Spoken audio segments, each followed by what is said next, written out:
దేవధమ్మ జాతకం గురించి ఇది ఒక చిన్న విశ్లేషణ. ఇది బుద్ధుని పూర్వజన్మకు సంబంధించిన ఒక బౌద్ధ జాతక కథానమాట. ఈ కథ మొత్తం ఒకే ఒక ప్రశ్న చుట్టూ తిరుగుతుంది. దేవధమ్మం అంటే అసలు నిజమైన దైవస్వభావం అంటే ఏంటి? సరే, మొదటి విషయం. దేవధమ్మం అంటే పెద్ద కష్టమేమీ కాదు. కేవలం 2 లక్షణాల కలయిక: హిరి మరియు ఒత్తప్ప. హిరి అంటే తప్పు చేస్తున్నప్పుడు మనస్సాక్షికి సిగ్గుపడటం, మన లోపలనుంచి వచ్చే ఒక నియంత్రణానమాట. ఇక ఒత్తప్ప అంటే తప్పు చేస్తే లోకం ఏమనుకుంటుందో అనే బాధ్యతతో కూడిన భయం. రెండవది, కథలో ఈ లక్షణాలని పరీక్షించే ఒక సందర్భం వస్తుంది.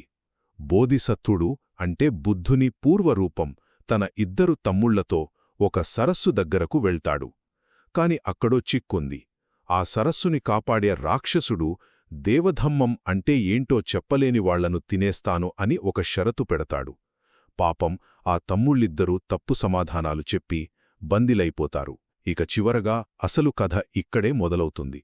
బోధిసత్వుడు తన తెలివిని ఎలా ఉపయోగించాడో చూడండి. ఆయన రాక్షసుడికి దేవధమ్మం అంటే హిరి ఒత్తప్పాలే అని సరిగ్గా వివరిస్తాడు. మెచ్చిన రాక్షసుడు సరే, ఒక తమ్ముణ్ణి విడిచిపెడతా అంటాడు. అయితే ఇక్కడే ట్విస్ట్. బోధిసత్వుడు తన సొంత తమ్ముణ్ణి కాకుండా సవతి తమ్ముణ్ణి అడుగుతాడు. ఎందుకని? రాజ్యం కోసం అతన్ని వదిలేశాడు అనే నింద తనకు రాకూడదు కాబట్టి. చూశారా, ఇదే అసలైన ఒత్తప్ప అంటే. ఈ తెలివికి ముగ్ధుడైన రాక్షసుడు ఇద్దరినీ వదిలేస్తాడు.